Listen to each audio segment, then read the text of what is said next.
Work to be done, but we've been working in conjunction with the town of Amherst in the Depot Street area. A quick explanation of our program. We serve those in the 30 to 60% of median income. Our homes are built with volunteer labor, and we self-finance through a 0% mortgage. I'm sure you're aware of the Alice figures. The county, their last census, there was abundance of people that need housing, affordable housing, and very little affordable housing in the county.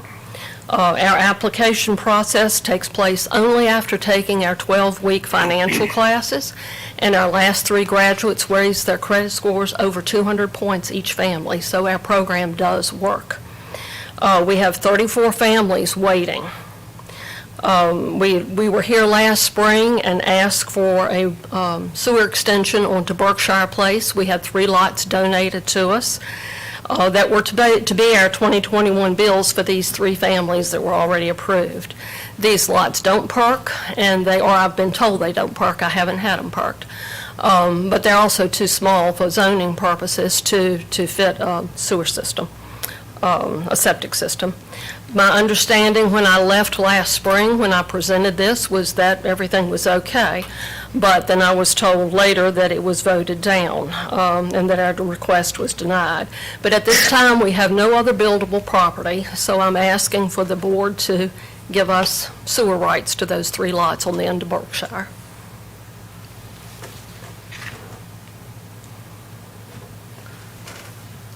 All right, we will certainly take it into consideration. Mr. Hopkins, do you have anything at this time you would like to say, or would you rather take this under consideration at a later date? Well, just briefly, this was brought up. I thought it was actually late last year. Maybe it was early this year. They weren't donated until one was in December and the other 2 were, 2 were in December and 1 was in January, so it was after that. Okay. I sent out letters to, just doing some preliminary investigation, sent some letters out to the homeowners we would need easements from.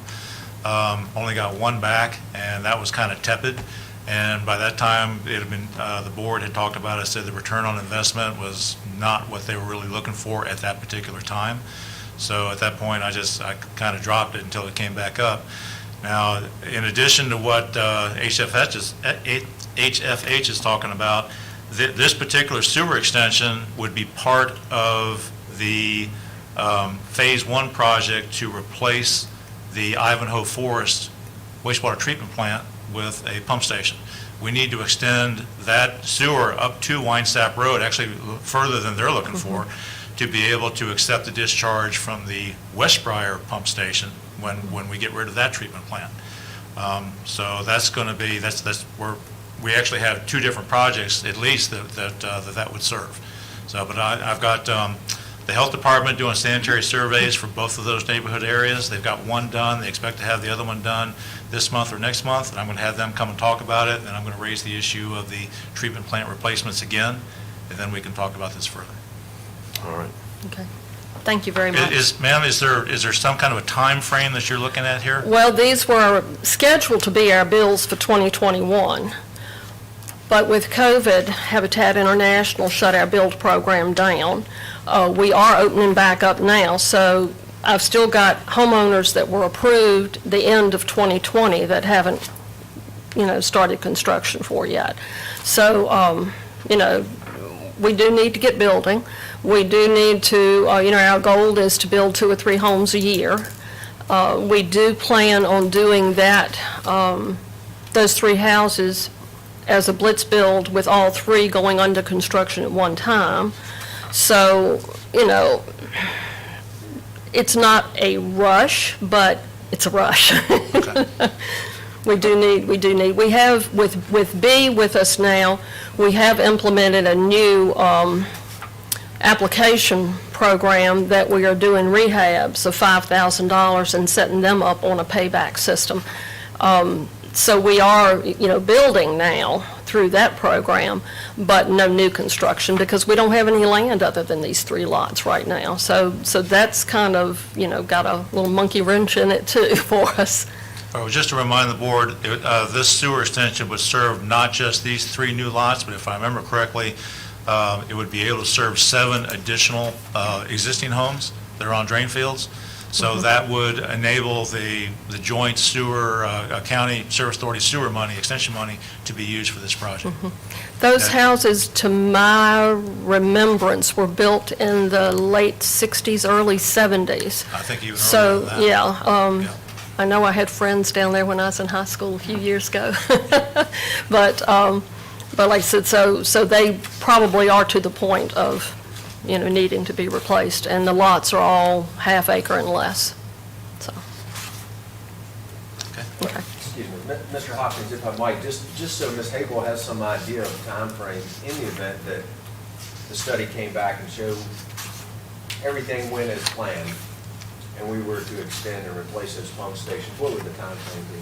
Yeah, well, the big question is going to be easements.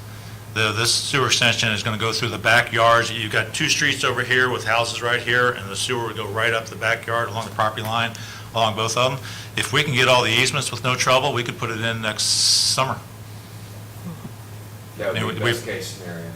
Yes, sir. I mean, we don't have to take it, we could at least go ahead and extend it to get these 3 lots taken care of. We could always extend it to Winesap Road for the other project later. But if I can get the easements, I can get Hurt and Profit to set up the, do the survey, do the design, and we could bid it next spring, early summer, and have it done by fall. And with our time frame for construction, that would work, because we could go ahead and start cleaning the lots and building, whether the lines are there or not, as long as we know they're going to be there. Okay, so all I'm looking for is board direction that you want to go that way.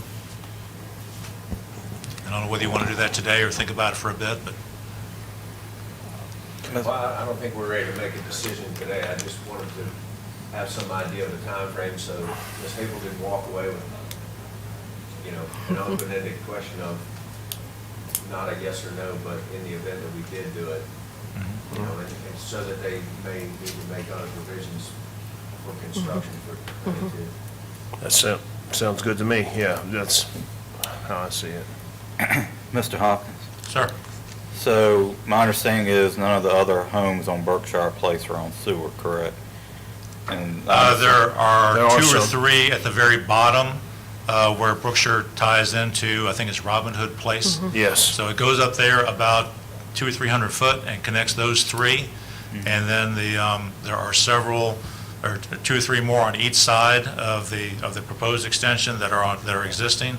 And then further up toward the end of Berkshire, there's 3 houses on the right that are the ones that Ms. Hable's talking about. Okay, so the ones that aren't, are any of them experiencing drain field problems that we know of? Not that I'm aware of, but like I said, I've got, I can go back and look because the health department has finished the sanitary survey for that whole neighborhood. I'll go back and look at that and let you know. Yeah, I mean, I'd be interested in knowing, if we put the sewer in, that's great, greatly benefits Habitat, which we all want to support, yet, we need to know how many customers we would see. Right? Well, that's always the problem with these kind of sewer extensions, is you're waiting for the drain fields to fail, and then for people that have those bad drain fields to decide, I want to connect to the sewer instead of repairing or putting in a new drain field. So it's always kind of iffy. None of the lots over there would be large enough to have a reserve drain field. Reserve drain fields didn't exist at the time that subdivision was established. Understood. all right. Well, I think we will, sounds like we're on the right steps, we've got a project coming up that's going to serve them, and Mr. Hopkins, you get back to us with the information, and we'll certainly keep you all in the loop of what's Thank you. going on. All right. Thank you very much. Is there anyone else wishing to speak? Seeing none, we'll go ahead and close citizen comments, and we'll move on to approval of the agenda. Are there any additions or deletions, or any changes that need to be made? If not, I'll entertain a motion. Motion to approve the agenda? Motion on the floor by Ms. Moore. All in favor, please signify by saying aye. Aye. Next, we have approval of the minutes for September 7th, 2021. I think you may have been absent at that one, so, Correct. I will abstain. Yeah, I was absent as well. all right, so I'll go ahead and make a motion that we approve the minutes of September 7th, 2021 with Ms. Moore and Mr. Woods abstaining. All in favor, please signify by saying aye. Aye. And next, we have a special presentation by R.T. Taylor of Davenport and Company, the 2021 Pro Forma Cash Flow Update. Welcome. Thank y'all for having me back. Thanks for coming back. I believe you have the hard copies at your places now. If not, I think it was provided in your packet. And I won't belabor the whole book unless you want to do a deeper dive, but it's the same information basically on the front end. We did separate out two cases for this version.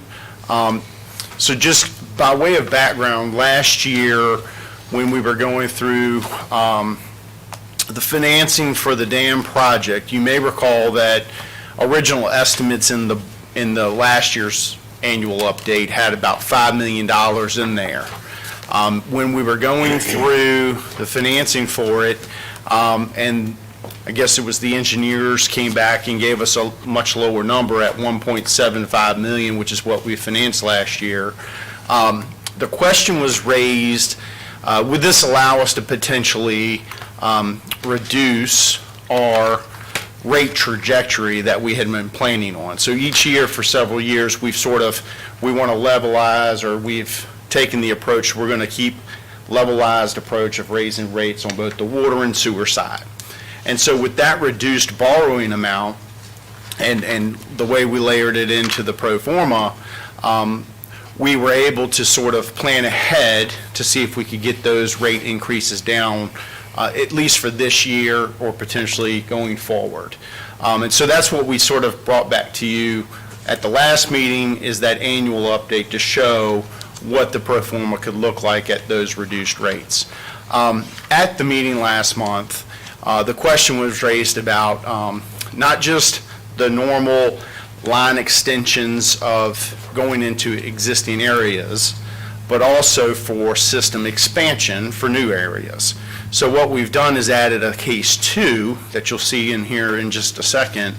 The upshot is that under case 1, what we presented before, we're at the 3.75% rate increases on water, 4.75% rate increases on sewer from this point forward.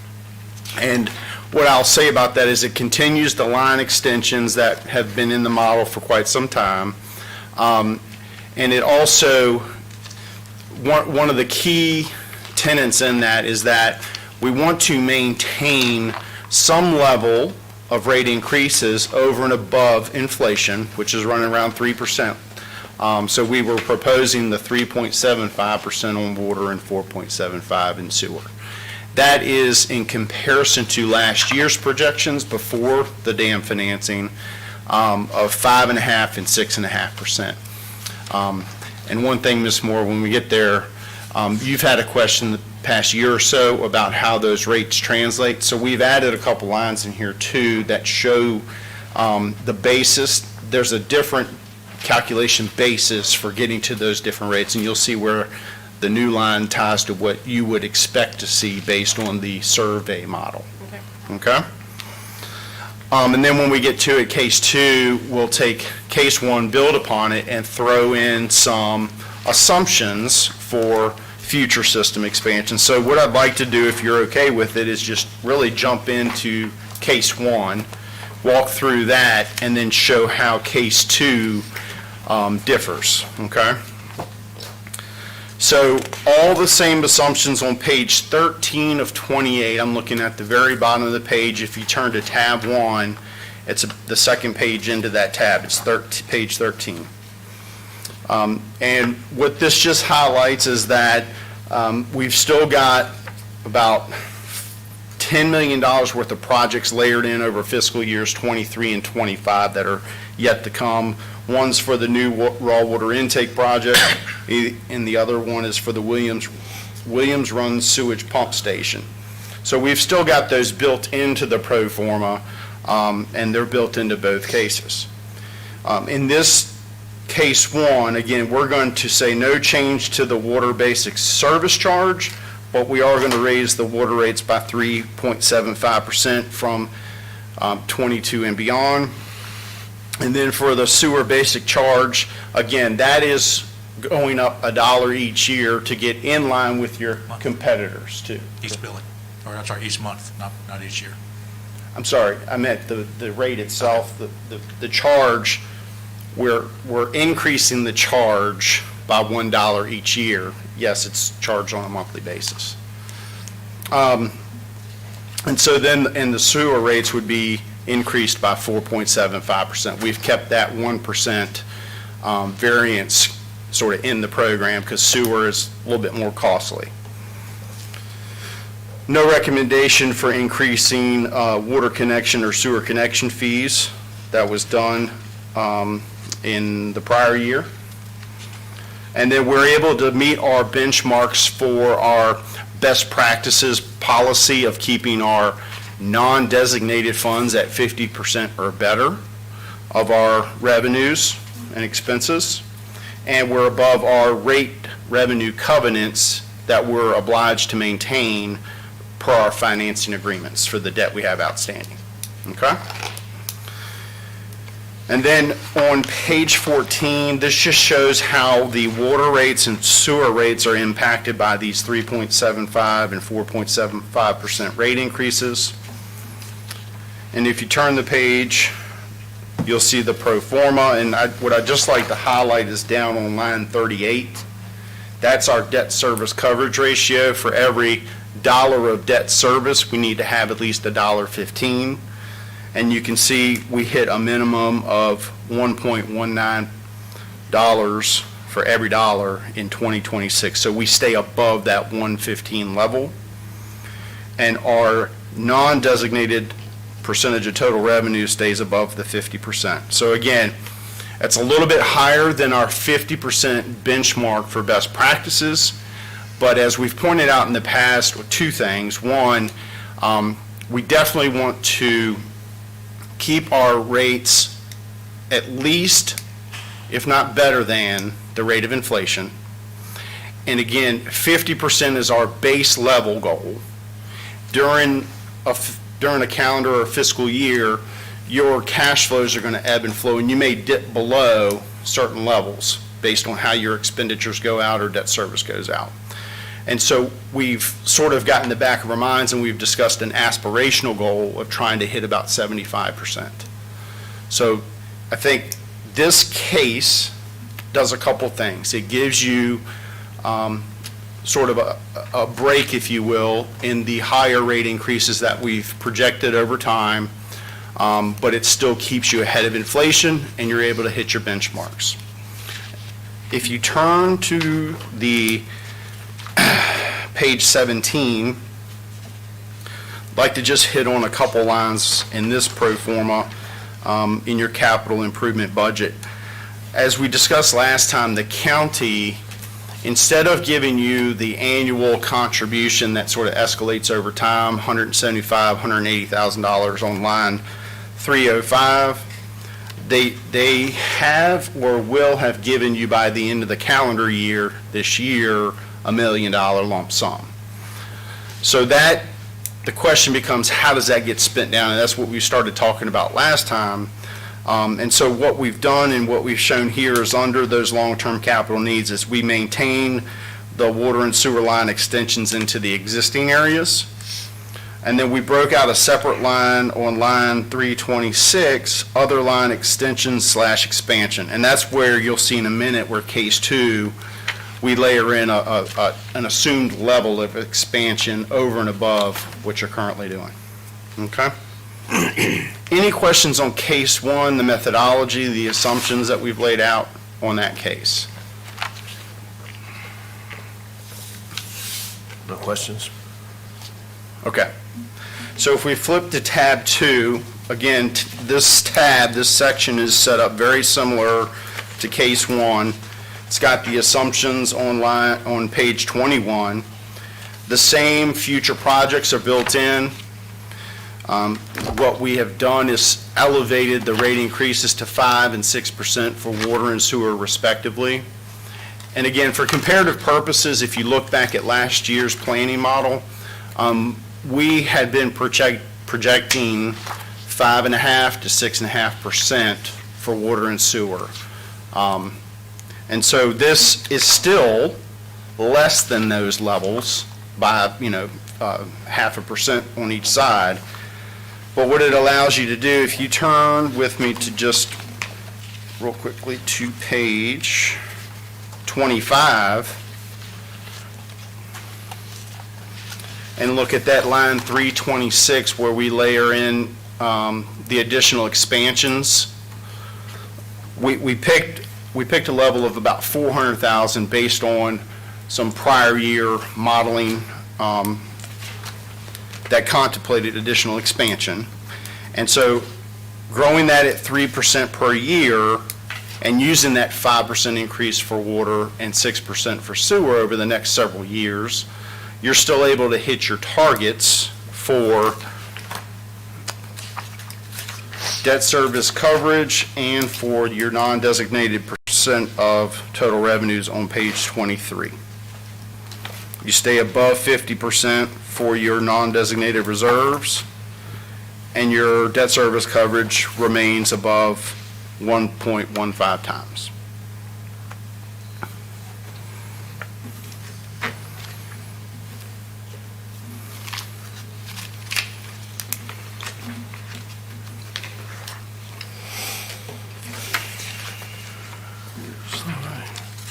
Ms. Moore, I'd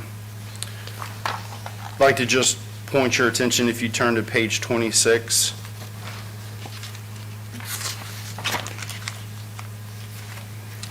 On lines 434 and 435, where it has the average monthly residential cost, the one at 3.7 per month, that is the old way of showing it versus the basis for, let me turn to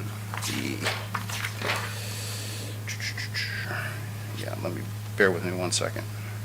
That's water and that's water. 4025, yeah. Yeah, that's right. So that, hopefully, that gives you the number you were expecting to see for what's paid by your average. So for 2022, the 28 cents is per, however you're calculating water. So if you look at,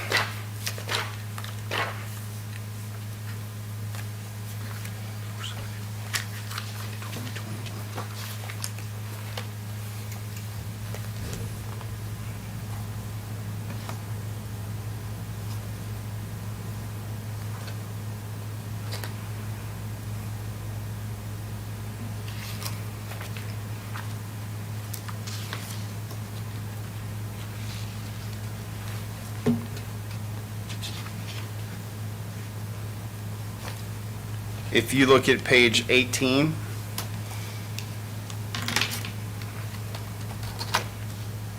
and you look at the year 2020, do you see the $47.74? And then put your finger there and go to page 10.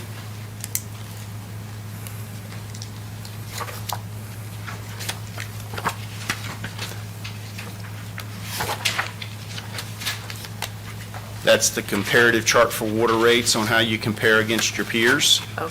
And you'll see at the top, Amherst is 47.74. In previous years, we were just showing it on the basis that goes back to working with Dan. That's how we had modeled it up. So what we did is, with Bob's help, we added in the line that shows it over call it the common denominator that's used in these peer charts, if that makes sense. I remember you specifically coming up with that question previously, so we wanted to add that in going forward. I appreciate it, thank you. Yes, ma'am.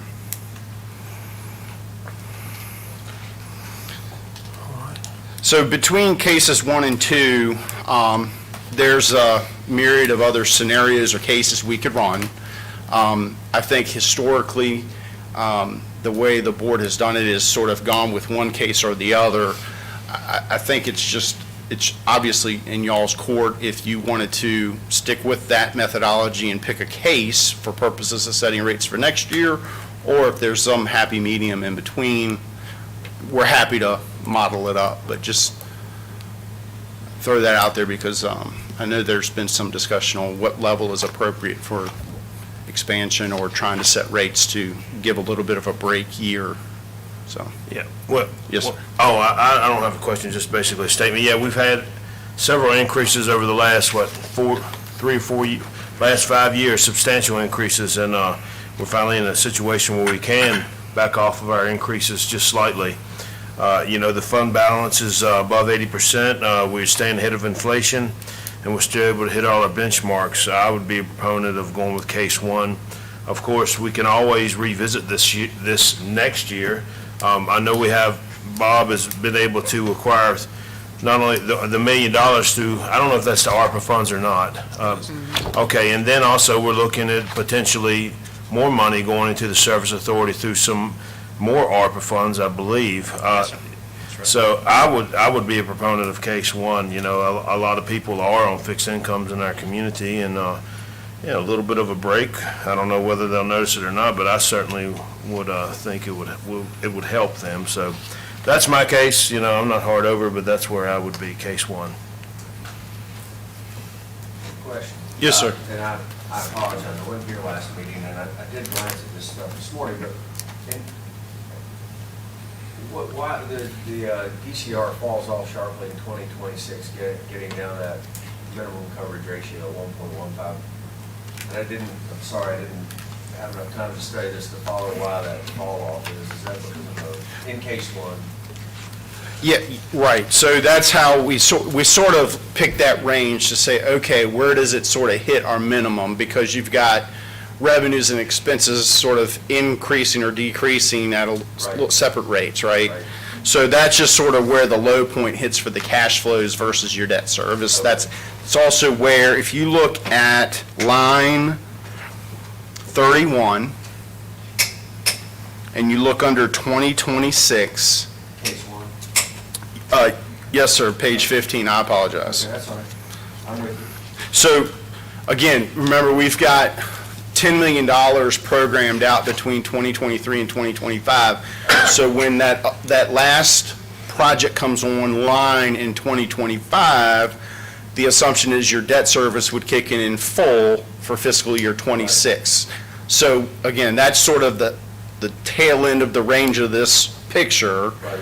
And that's when your last big project comes online and your debt service comes online. Right, so with the, just, again, bear with me, with case one, the major projects don't call for any expansion, is that correct, Bob? These are the Williams Run wastewater treatment plant, that doesn't, operationally, that's not a cost savings, and it doesn't gain us any new customers. That's correct. Right, so that's just a maintenance item. With case two, that, with those projections and the increases, are there increased revenues associated with us raising the rates but expanding the services? So that's the trade-off. I know that's It's hard to project what that is. right.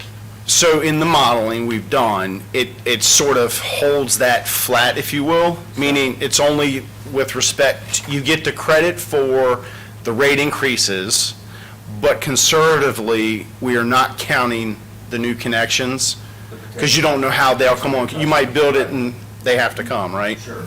So it's the simplistic way to do it, but I think it's also the conservative way to do it, and I think that's the best way to frame it. And so the modeling is showing the current rate of inflation is 3%. Correct. Yes, sir. All right, that's all. Okay. Thank you. Yes, sir. I have a question. I think this is for Mr. Hopkins. When we talk about case two and we have the extra extensions, expansion, do we have staff to be able to do that work? Most of that work would be contracted out. That's why those costs are something, $400,000 a year. We don't sue, our crews don't do sewer work anyway. We can do pressure line work, water lines and force main, but we don't have any of it. We don't have laser equipment or foremen who have done that kind of work before, so we always contract all that work out. Okay. So when are you looking for a decision?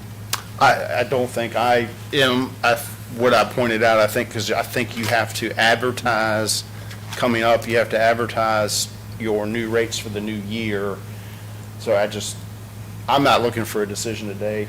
Are you? I would like one because we're getting toward, what I was hoping was get a decision today, have a public hearing on this at the November meeting, at the same time present the draft budget, and hopefully get through the public hearing and then be able to present the final budget for adoption in December.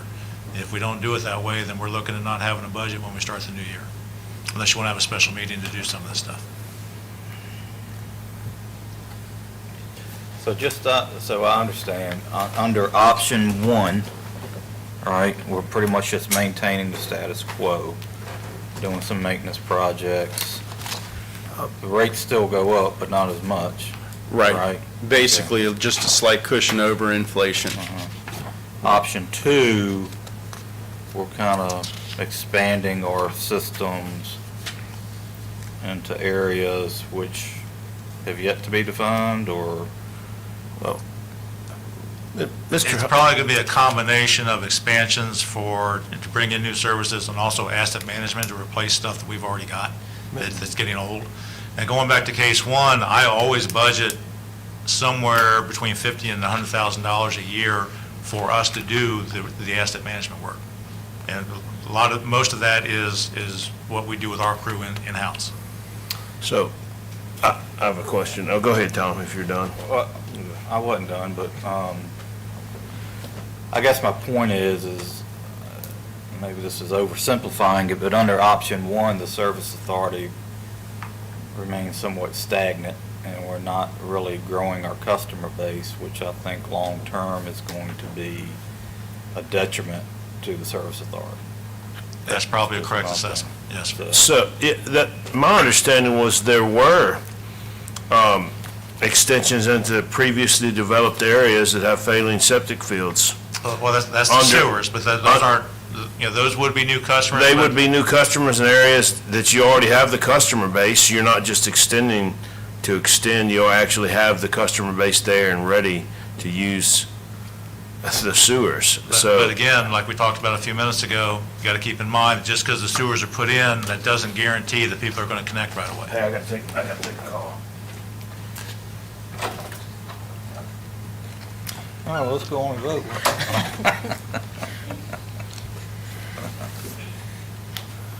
My fear is that at a 3% rate of inflation, I don't think we're seeing true inflation reflected yet of what's coming. That's my fear. And as I stated earlier, these are sort of your bookend cases, right? Right.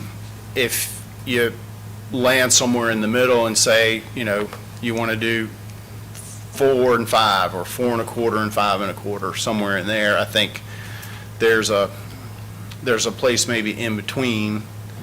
If y'all had something in mind, we're happy to follow up really quickly, in the next week or so to get that to you so you can advertise and still stay on track. The decision doesn't have to be made at the board. I guess this is a question for the attorney. Do they have to make a formal decision today in order to publish a notice for a public hearing? We're certainly going to need to know what you're publishing. So Right. we definitely do have to make some type of a decision, formally direct But you- on what that is. But you could advertise at the maximum and at the public hearing, You would got you it back, choose to yes. do that? All right, well, y'all wanna do that?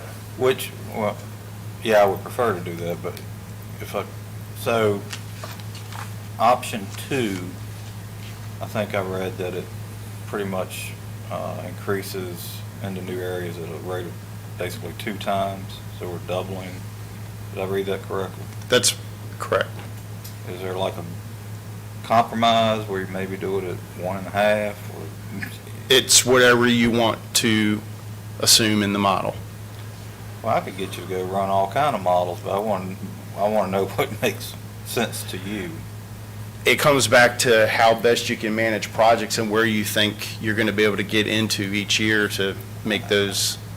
I'm a pretty firm believer that if we don't start extending into other areas to increase our customer base, we're going to see greater rate increases in the future just to maintain the system that we have. That's my fear. So I would be in favor of at least advertising at the maximum rate. But I think it might be nice to have that little middle ground between maybe like a 1A or 1.5 and 1.5 and 2 to discuss. Okay. And I get, and That's the just other, me, guys. and the other thing just to keep in mind is even at the 5 and 6% levels, you're cutting 0.5% out from what was projected in prior years. You may recall last year's projections were 5.56 and 6.56 for water and sewer respectively. So even at 5 and 6, you are ratcheting it down a little bit from what it was in prior years or projected to be Right. in prior years modeling. I mean, does that make sense to y'all, what I'm saying? Yeah. My only concern is, I just got a $120 water bill for a family of 4. I mean, that's pretty steep, in my opinion. It's gonna have to go up, it's gonna continue to go up, but, and we've gotta be cognizant of the people that it's gonna affect as well. So Absolutely. I'd be more willing to, if you wanted to cut that in half, Tom, and do that, I'd be willing to make, instead of the, what is it? Because that's basically what you were saying, correct? I'm Somewhere in the saying middle give us a- ground? Give us a middle ground option. If I- That we could look like. You want to advertise for the higher rate and Yeah, but then, then give us the option that if we want to drop back, we could. all right. Would it be helpful to show maybe incrementally, either show like 4, 4.25, 4.5, 4 3/4, or like, Man, I don't want you to have to go back and do all that. I would just like to see a middle ground. or is there a happy medium that you are thinking about? Maybe 4.5% and 5.5% between water and sewer, and then we back solve for, Yeah, just, Yeah. Well, what is this this is an additional cost for you to do all of these, right? no, sir, No? no, sir. I didn't know, because you came back with this one again, you presented the, I got you, but First that's what we're case here and- for. is it under, I'm just asking, like, is it under good. contract, or how exactly does this affect us? I was thinking that'd be additional cost. As an engineer, I'd certainly be charging for it. No, we appreciate the relationship. It's not going to be an additional charge. All right, I mean, run a few more cases, it's not going to. because then we'd have to go up to 7%. Yeah, you never, if you keep running down, lawyers. I would just like to see the. Yes, sir. middle ground. No, that's That's just me. happy to do it. But advertise it at the highest rate, let us see the middle ground. All right, well, And then decide from there. So do you want to, I'm sorry, just from I would like to be extra clear on, do you want me to run it at 4, 4.5? All right, what's option 1? It's 3.75. We start with case 1 is 375 and And 475. option 2 is 5. Right. So it's like 4.33333333. Okay. Got it. I like it. I really don't know if that's the middle, but it sounded good. We'll split it. We'll split it. It's fine. Thank you. All right. Any other questions?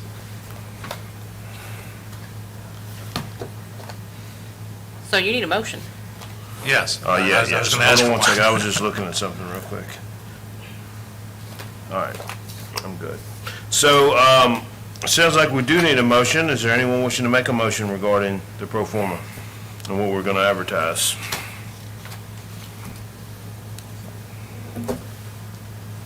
We'll wait for Tom. I didn't know he left. Yes, we'll just wait for him to come back, but I think we know what we're gonna do, so. Okay.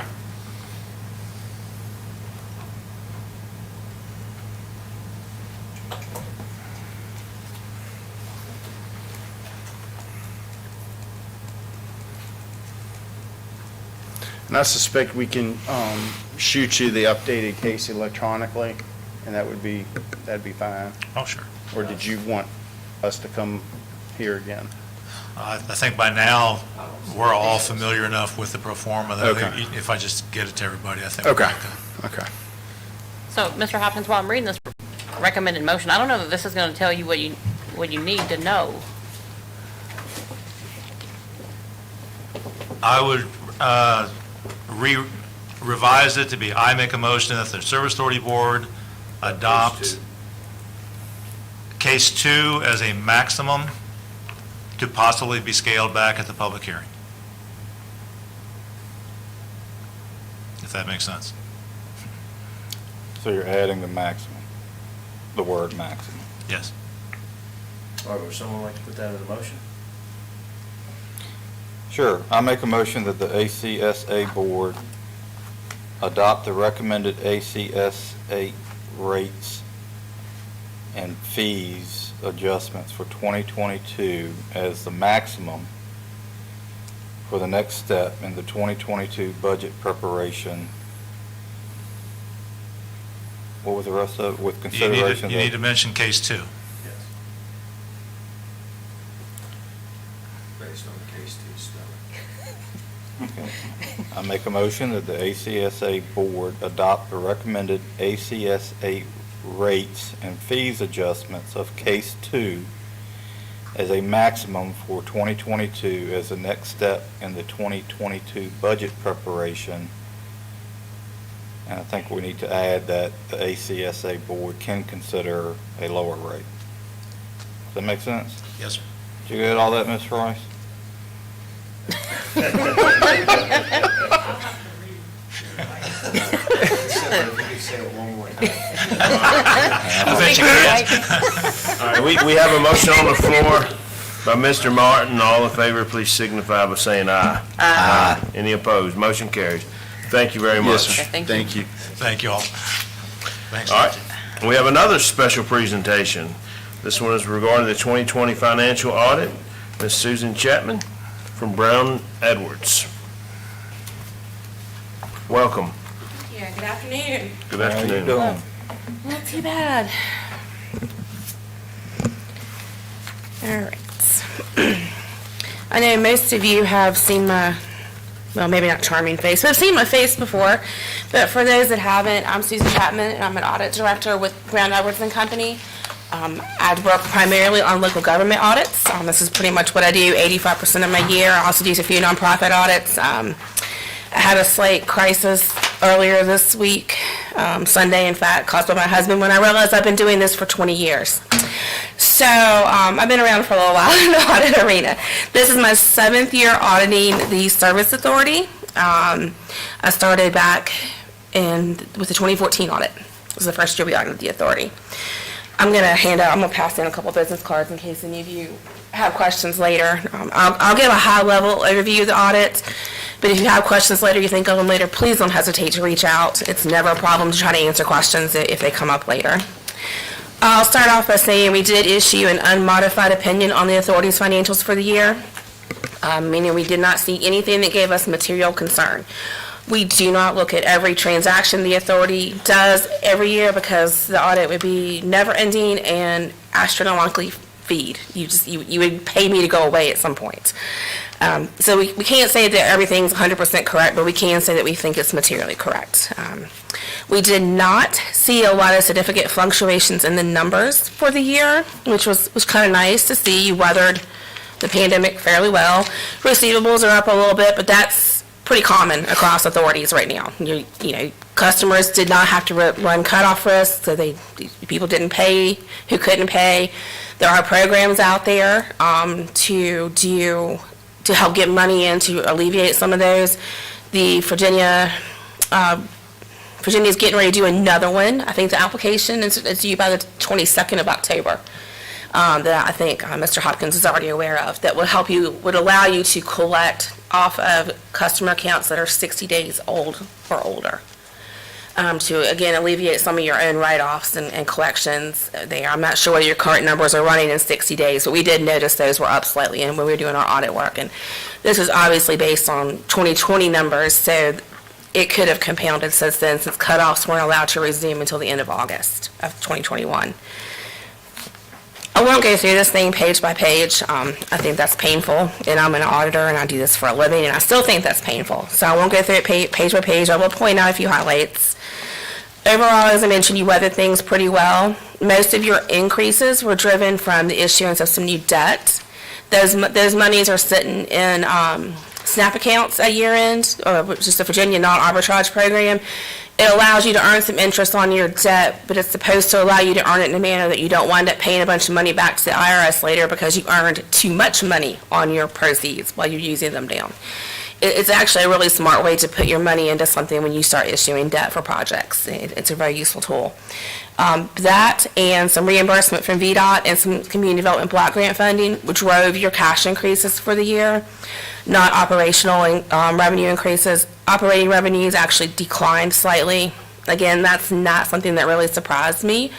You no longer have the training center whatsoever, and the pandemic obviously upset everybody's world, and I think that plays into it even if it's not substantial. I will point out a couple of things that I did find a little bit intriguing as I flipped through. And these are not things that, again, I consider necessarily big concerns. I just thought it was rather intriguing. You had a lot of new connections for the year. Something like, I think, 35 in 2020. I can't remember the exact number. And that was actually pretty surprising. I don't think you've had that many in recent years. I don't remember what you're running on average, but I thought 35 was pretty healthy for 2020. Was that the apartment? But that may have been mostly, I don't know if that was mostly driven by the Westie No, coming that was online? actual connections. There was actual That was connections, actual okay. connections. No, our pre-recession average annually is 65. Okay, so it was So- down. But over the last several years, it's been, the last year was probably the best year we've had in the last 5 years. That's what I thought. So that was actually, I thought, pretty unique and pretty good. We were able to verify those were connections. We go through and kind of do some analytics and things to make sure we think those things are tying out. So we were able to do that and verify and be able to tell that, yeah, these really were connections. It wasn't just something squirrely in the numbers. We do look at trends and things like that. As I already mentioned, revenue stayed pretty flat, but so did costs.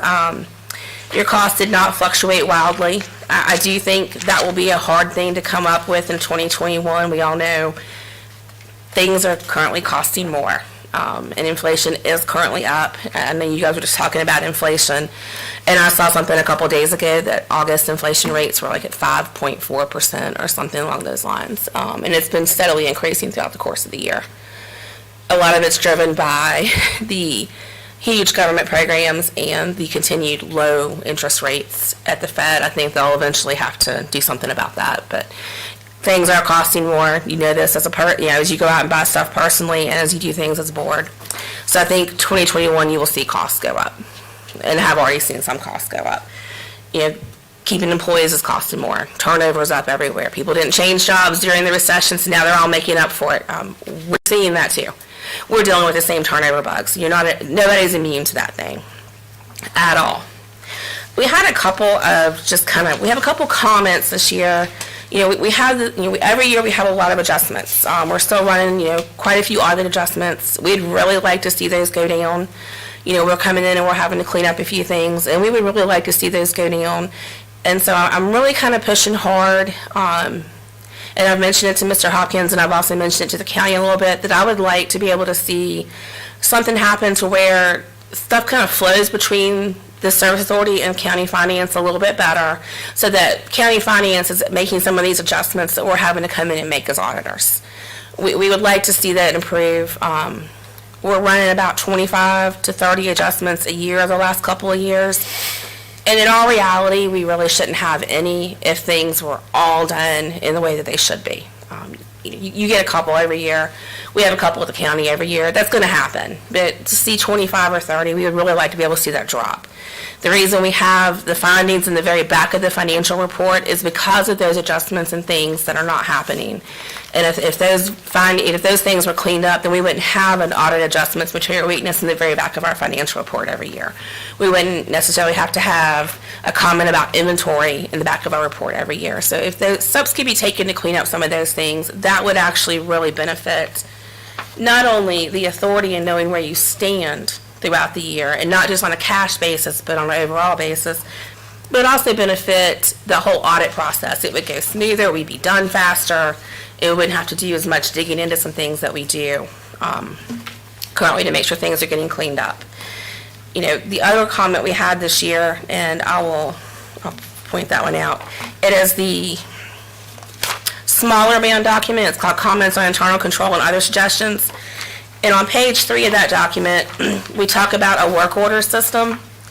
And I'm a big proponent for things that make things easier. And any change is painful when you implement it. So I'm not going to stand here and say that implementing a work order system would be easy. But I do think it would be very beneficial to the authority, especially as you guys keep contemplating projects and managing your older assets and how to upgrade things and how to update things and making sure that things are happening. A work order system gives you the ability to track the costs associated with repairs, projects, and maintenance, down to the items you pulled from inventory to use them and to the staff time of the staff that was assigned to the apartment. A proper system will allow somebody to acknowledge in their timekeeping, you know, their payroll for the day, hey, I worked on these projects, because it assigns those codes. And that allows you to track the cost. It allows you to track, hey, how often are we making repairs in this area? How often, you know, are we having to replace these things? And it gives you an idea, maybe it helps you funnel, here's where our project upgrades need to happen, here's where we need to make updates, here's where we're spending a lot of time repairing things. The water line's broken out here within a quarter of a mile of itself, you know, the last 3 years, and those things happen as stuff ages. And a work order system gives you a better tool than just, hey, I think this break happened 6 months ago and this happened. And as you continue to grow and you hope to add new customers and you hope to keep the authority viable going forward, some of these things getting updated would only benefit that process. And that's where a lot of that nature is coming from in that comment. I try to come up with comments that I think are helpful, not punitive. So it's not because we think that there's a horrible, horrible issue, but it's because we think it would actually benefit you guys going forward. That was our only new comment this year. We gave updates on all of our prior comments in that same document that you guys can certainly read through, but I won't rehash old comments for you at all. But if you have questions on any of those later, please feel free to reach out. I do not mind at all to answer questions, and I'll gladly take any questions that you have right now. And if you think of something later, like I said, don't hesitate to reach out. I know that most of us probably would need a little more time to look through this, but do any of y'all have any specific questions as of now? Just one. First, congratulations on 20 years. That's quite an accomplishment. But, with this new financial software that the county's moving towards implementing, is the Service Authority going to be a part of that? Yes, sir. That was one of the big things that Ms. McBride pushed, was that when it first came up, she was pushing the idea that it would allow a deeper dive into not only our budget and revenues, but also your other boards. So I guess, you know, so we're working towards fixing some of those things, but I guess what would be interesting to me, you mentioned the work. Orders? The work order system, that was like the only new thing. Yes. So I'd be kind of interested in, are you saying the same thing year after year? I'd be interested in knowing why, you know, maybe we're not working towards fixing some of those things. So is there like a response to that, or? As far as some of the prior comments, or, some of Because, I mean, it, I understand, I'm sorry, but Okay. I mean, I understand that like the financial system stuff, that's a big, long process. Yes. That's going multiple years, but is there anything that we're just not doing, and why? a lot of the prior comments do stem from some financial system limitations. I will be completely honest about that. I think some of the adjustments may stem from, you know, obviously, the authority's having its board meeting right now. And not everybody that sits on this board is also on the Board of Supervisors. And obviously, there's no county personnel in here besides Regina. And so I think there's not always a clear connection of what all exactly the authority is doing in detail that gets its way to county finance. Now, Ms. McBride knows what invoices are getting paid, what payroll's getting paid, because she sees those things every month. But she may not have the information to connect that to a particular project, to know that, hey, this project is our new asset that we need to capitalize. And so I think that's where there's probably some dots that aren't quite getting connected in the information that flows between the two entities. And I think some of those things are things that could probably be improved upon separate from a new financial system. But some of the reconciliations, some of the tracking of information, some of the budgeting processes, all of those things as the county moves toward that new system will help some of the things that we've talked to him about in the past as well. So is that directly correlated to the audit adjustments? Yes, some of that is directly correlated to the audit adjustments. But there are some things that were not applicable from 2020 that we fixed. Yes, There are yeah. some things. Now, I will say there are comments that are in there from the prior year that if it has been corrected, we still show you the comment that existed and we say that it's been corrected so that you know what has been corrected and dropped off without having to go back and find a prior year report. So there are some things in there that really are no longer comments, but we like to repeat them so you can see what dropped off. I don't want you to think we're ignoring you. I mean, No. you do all this work. Not ignored, and it's okay. I mean, we're auditors and we understand stuff takes time and takes process. She wouldn't have nothing to do then, you know? It's kept our Oh, don't business- worry. All these grants they keep passing at the federal level are keeping me busy. What will you do for the next 20 years? I mean, Well, for the next 5, I'm going to be dealing with coronavirus relief fund money and ARPA funds, and good luck. I do a lot of single audit work for the firm. I review a lot of the grants for the firm and help put out the templates and stuff our auditors use, so I'm plenty occupied. You guys can, take my comments and stew over them for a few months, and we can come back and talk about them later if you want. That's no problem. To address this discussion and also the new comment, I wanted to mention that one of the reasons for bringing Richard Hall on as Assistant Director was one of the comments that Susan has made for, gosh, since before I even came on, was that we needed better inventory management. It was the big thing, big comment was that we had one person, the operations manager, who ordered all the materials, managed all the materials, gave the materials out, so it was one person in charge of the whole thing, and we needed somebody else as like checks and balances, at least that's the way I understood it. And so we are now transferring, we're bringing Richard on, we're bringing up as an inventory manager, where Glenn will still order everything and dish it out to the crews, but it'll be managed and audited by Richard.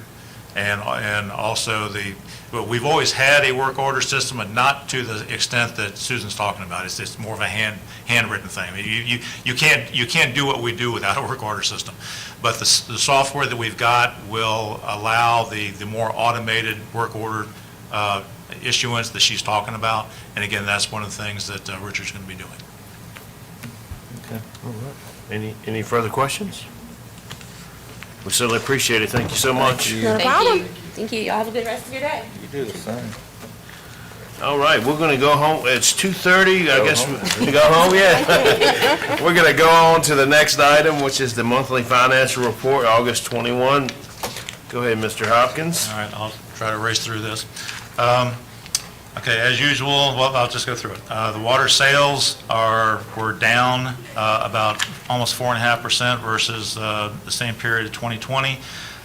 But one thing's got to be considered was that in early 2020, we had one of those VDOT reimbursements that put almost $285,000 into last year's water sales, which wasn't really water sales, and was not repeated this year. So if you take that figure out, we're actually almost $185,000, or better than 9.1% ahead of 2020.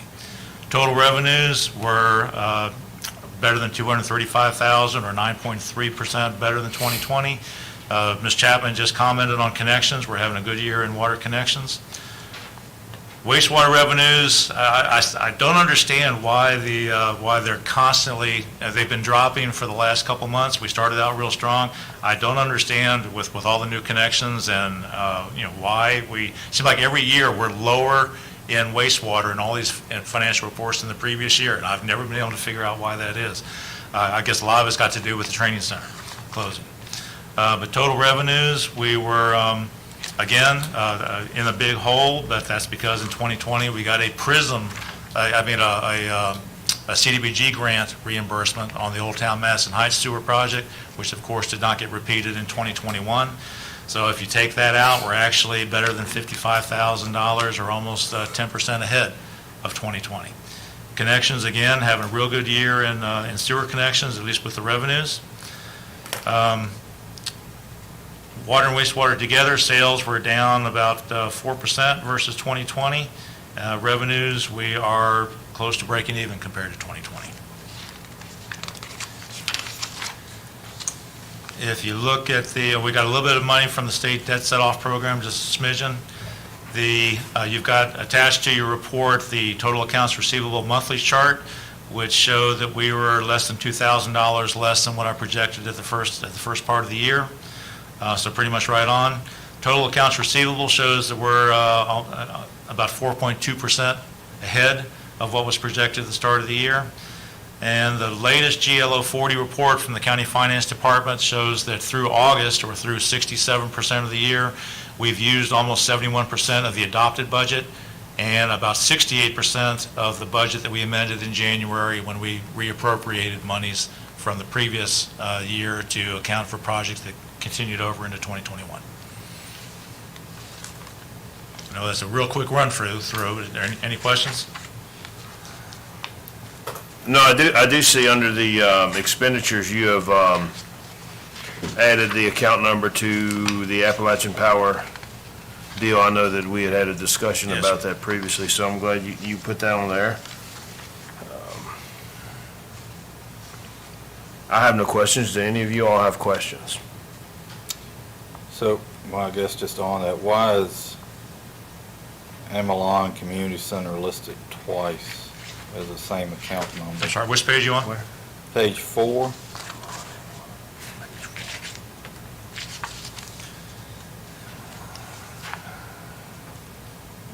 The top two AEPs, you got Amalon Community Center 2435, Amalon Community Center 2412. I Commerce would Center. imagine, Or Commerce Center, whatever. I don't really know. I will have to find that out. I will get back with you on that. I've never noticed that before. I know we've got the sewage pump station out at Amalon, though I would have thought that that bill would have been much higher. I'm trying to figure what else unless it's, I know at the water plant, we have a separate APCO account just for the lighting around the water plant, and it's possible we have a separate account for the lighting around the sewage pump station. But I'll find out. It's not a big deal.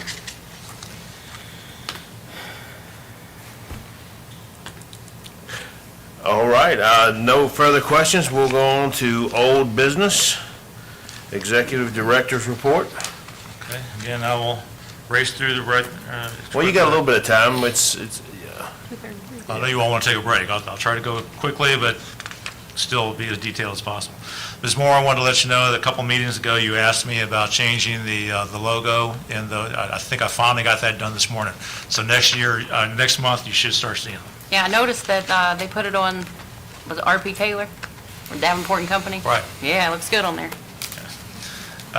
Okay, the James River project, not much has changed, though we're now looking at 4 different funding possibilities to do this, the last bit of the bank revetment. The first is Ben Klein's office in a congressional earmark. The second is supervisor's ARPA funding. I put in a request for some of that money. I'm working with Region 2000 on a hazard mitigation grant funding application. And there is a House Bill 7001, which is funding projects for sanitary sewer repair, replacement, and upgrades up to a total of $75 million. That's the total that's in the program. DEQ is going to be is working on the eligibility guidelines right now, and will solicit applications the second half of 2022. I would really like to hope we could have it done before then, but if not, we'll be putting in an application for that. VC Mobile Home Park. We finally got comments back just yesterday on VDOT's review of the Colony Road water extension down to the training center. There were a whole bunch of comments, but most of them were almost nothing. It was just change this note, add this little bit of information. The only substantial comment was that the VDOT reviewer is actually asking for more construction than the room that we have out there will allow. Right now, there's a 2-foot utility strip and a 4-foot sidewalk. He wants a 4-foot utility strip and a 5-foot sidewalk. And there are places all along Colony Road where the existing houses, well, first of all, VDOT doesn't have that much right-of-way, so they'd have to get more right-of-way for us. But there are at least 2 houses that are almost right up to the right-of-way line, and I'm sure the people there would not want to see this construction right up against the house. And there's also 2 extensive places where right outside the existing sidewalk, it drops off very substantially, a long way and very steeply, and there's just not room to do it. So I went out yesterday and got pictures of all those areas, sent them back to Herd and Profit. They're going to send them back to VDOT, and I'm sure we'll have a meeting sometime soon to discuss that.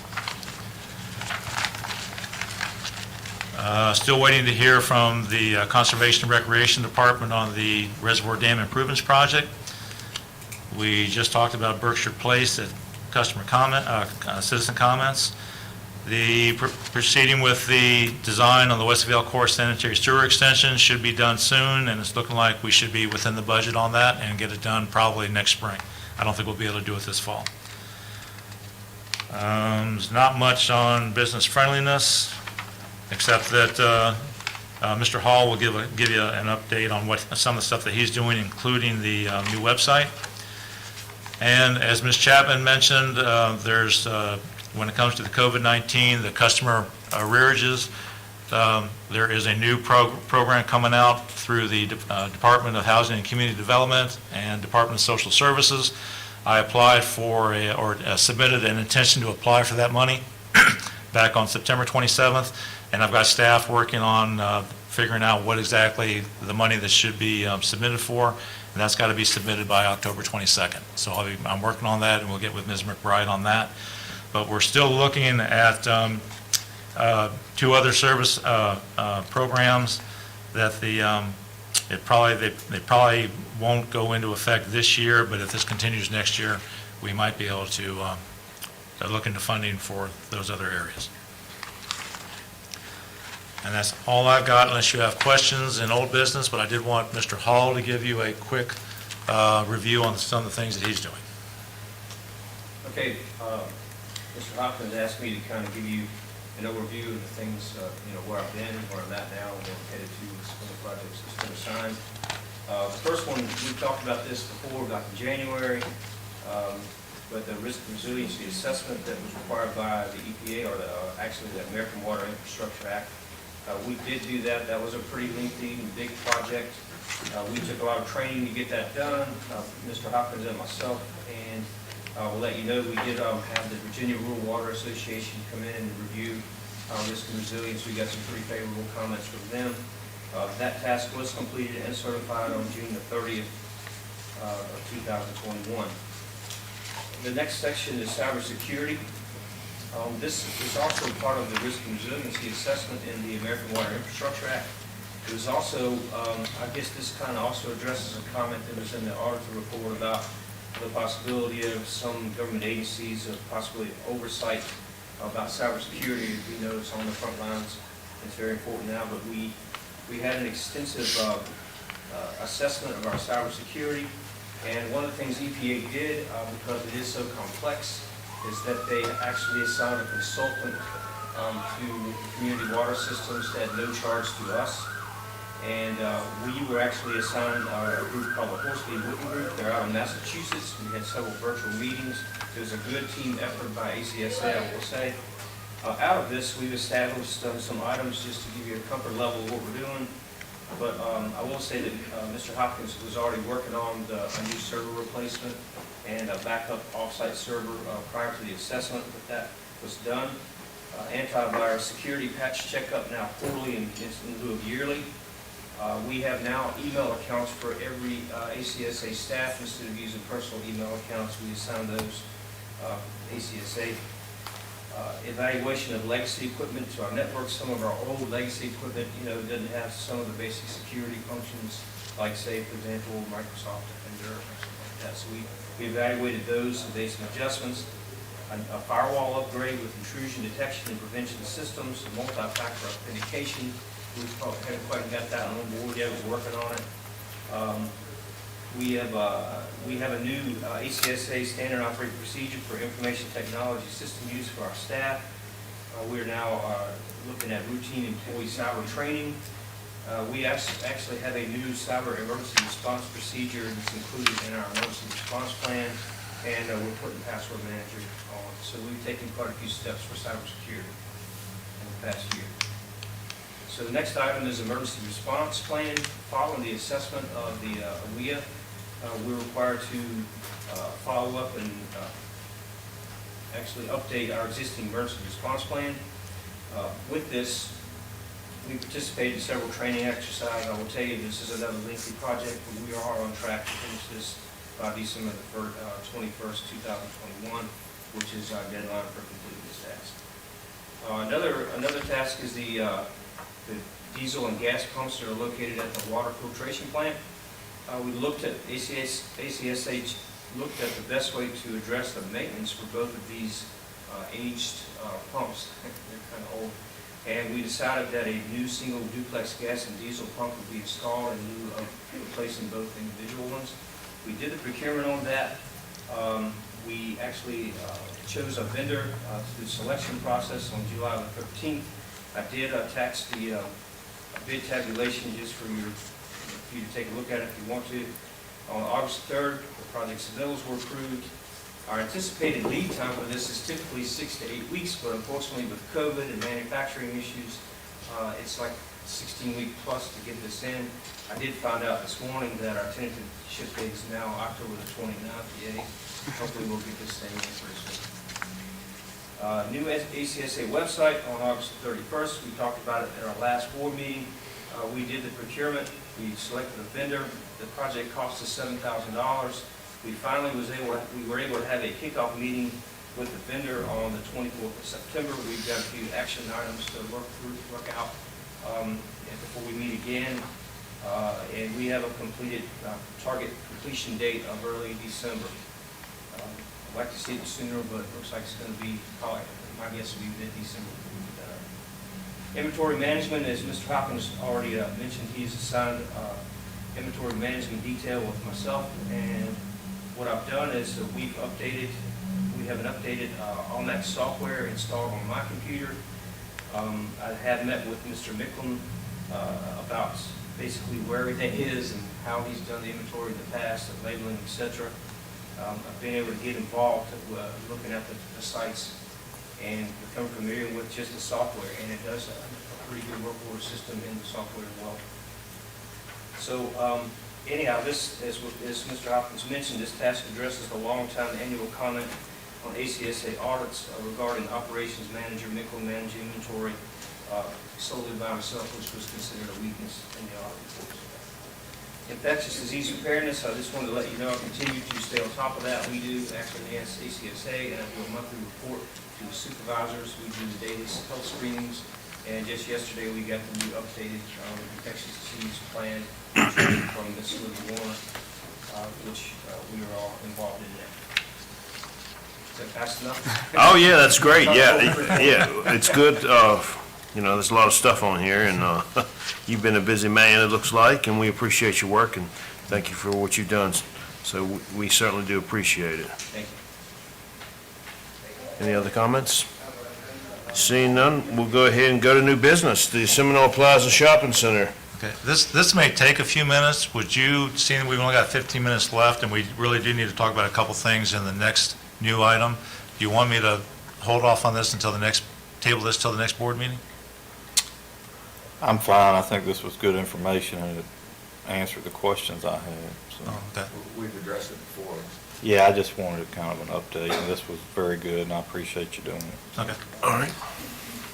Miscellaneous Matters, that's the second item in new business. First thing I want to talk about is rescheduling the November board meeting, which is currently scheduled for the 2nd, which is Election Day, the state holiday, and wanted to see if you all, the supervisors have moved their meeting to the previous day, the 1st Monday. I want to see if you all want to do the same.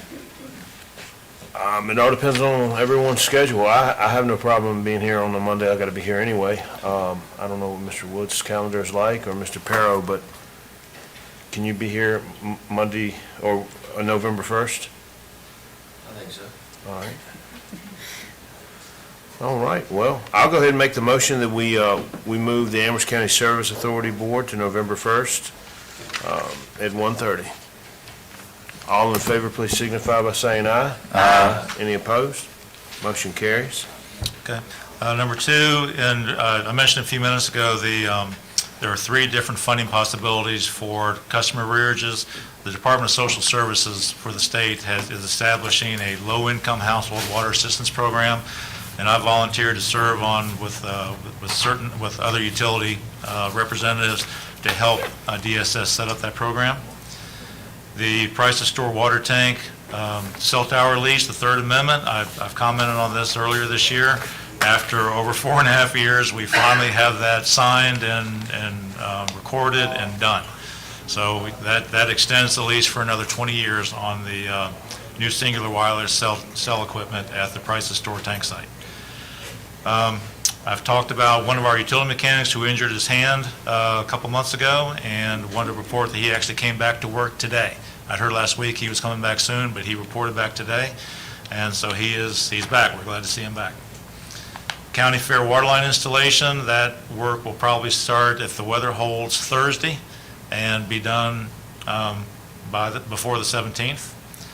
And let's see.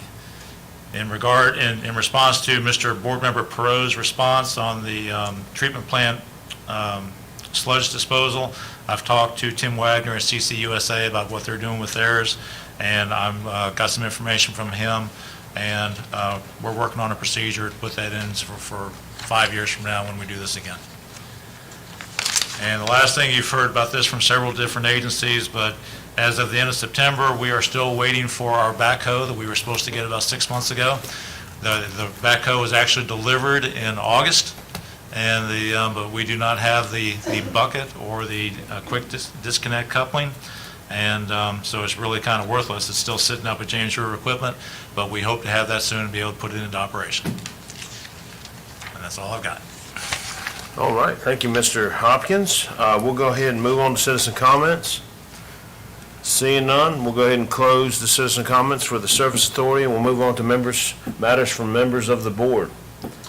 Mr. Wood? Mr. Martin? No, sir. Ms. Moore? I have nothing. I have nothing either. I will entertain a motion to adjourn. So moved. Motion on the floor by Mr. Martin. All in favor, please signify by saying aye. Aye. Motion Thank you, everybody.